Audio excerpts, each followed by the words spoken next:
बिस्मिल्लाहिर्रहमानिर्रहीम। अस्सलाम वालेकुम नाज़रीन, आप देख रहे हैं प्रोग्राम कड़वी बात और मैं हूं जुल्फ़िकार मीर। नाज़रीन, आज नायब अमीर जमात इस्लामी पाकिस्तान जनाब लियाकत बलोच ने ज़िला चकवाल का दौरा किया और मीडिया से गुफ्तगू भी की। इस मौके पर अमीर जमात इस्लामी ज़िला चकवाल जनाब अशरफ आसिफ और सेक्रेटरी जनरल मलिक इफ्तिखार अहमद अमान भी मौजूद थे। मीडिया से गुफ्तगू करते हुए लियाकत बलोच साहब का ये कहना था कि इस वक्त मुल्क में सियासी अदम इस्तेहकाम वो बहुत ज़्यादा हो चुका है और उसका एक ही हल है कि नया जो इलेक्शन कमीशन है वो तरतीब दिया जाए। मौजूदा इलेक्शन कमिश्नर फौरी तौर पर इस्तीफ़ा दे दें और एक मुनसिफाना और गैर जानबदाराना इलेक्शन के लिए एक ऐसा इलेक्शन कमीशन तरतीब दिया जाए जिस पर तमाम सियासी जमातों का इत्तफाक हो और उससे इलेक्शन के नतीजे में ही मुल्क में जो इस्तेहकाम है, जो सियासी इस्तेहकाम है, वो लौट सकता है। उन्होंने मज़ीद बताया कि जो धरने के बाद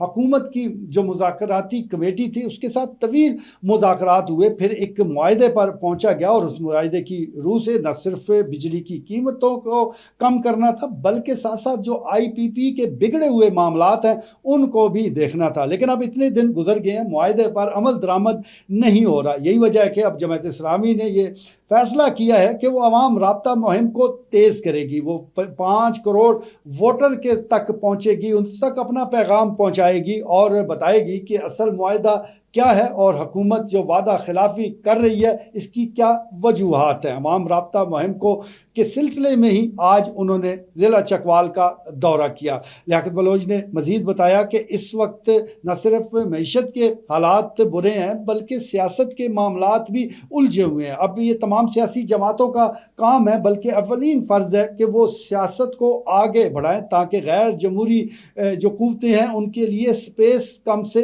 कम हो। पाकिस्तान तहरीक इंसाफ के साथ हुकूमती मुज़ाकरात पर अपनी राय देते हुए उनका ये कहना था कि हमने तो पहले ही खान साहब को कहा था कि वो सियासत में मुज़ाकरात के दरवाजे खुले रखे, लेकिन उनका ये कहना था कि वो चोरों के साथ बैठना नहीं चाहते। लेकिन अब अगर वो बैठ गए हैं तो ये भी खुशाइंद है क्योंकि मुज़ाकरात के ज़रिए ही वो आगे बढ़ा जा सकता है। उनका ये मज़ीद कहना था कि इस वक्त जो बलूचिस्तान की सूरत हाल है, जो दीगर और मामलात हैं, सब बिगड़े हुए हैं और इनको ठीक करने के लिए ज़रूरी है कि तमाम सियासी क़ुव्वतें इकट्ठी हो जाए।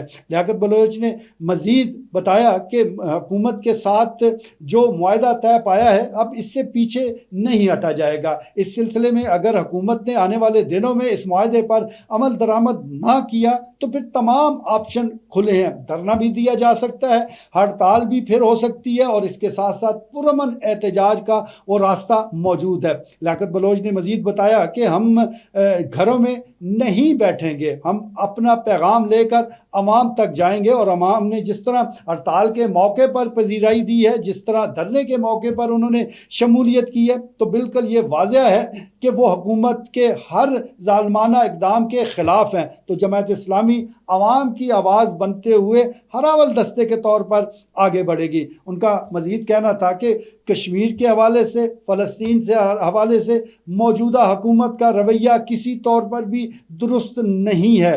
फ़लस्तीन के काज को लेकर जिस तरह की आवाज़ हुकूमती ऐवानों से बुलंद होनी चाहिए वो हमें दूर दूर तक नज़र नहीं आती। उल्टा जो हमारे रहनुमा हैं साबिक़ सेनेटर मुश्ताक अहमद, उनको, उनके अहल खाना को इस वजह से गिरफ़्तार कर लिया गया कि वो गज़ा की सूरत हाल पर एहतजाज कर रहे थे। तो ये सारे मामलात जो हैं वो बिगड़े हुए हैं। इससे बिगड़े हुए मामलात को अगर सीधा करना है तो ज़रूरी है कि फिर जमात इस्लामी के हाथ मजबूत किए जाएँ। इंतखाबी सियासत में नाकामी के हवाले से बात करते हुए उनका ये कहना था कि जमात इस्लामी एक नज़रियाती जमात है, इसमें इंतखाबी मैदान में कामयाबी या नाकामी मैटर नहीं करती, वह बस अपनी नज़रियात को लेकर आगे बढ़ रहे हैं। तो एक दिन वो ऐसा ज़रूर आएगा जब पाकिस्तान की आवाम तक उनका जो असली पैगाम है वो पहुँचेगा। बहरहाल आज का जो लियाकत बलोच साहब का ज़िला चकवाल का दौरा है ये इंतहाई अहमियत का हामिल है। मौजूदा सूरत हाल में जिस तरह धरना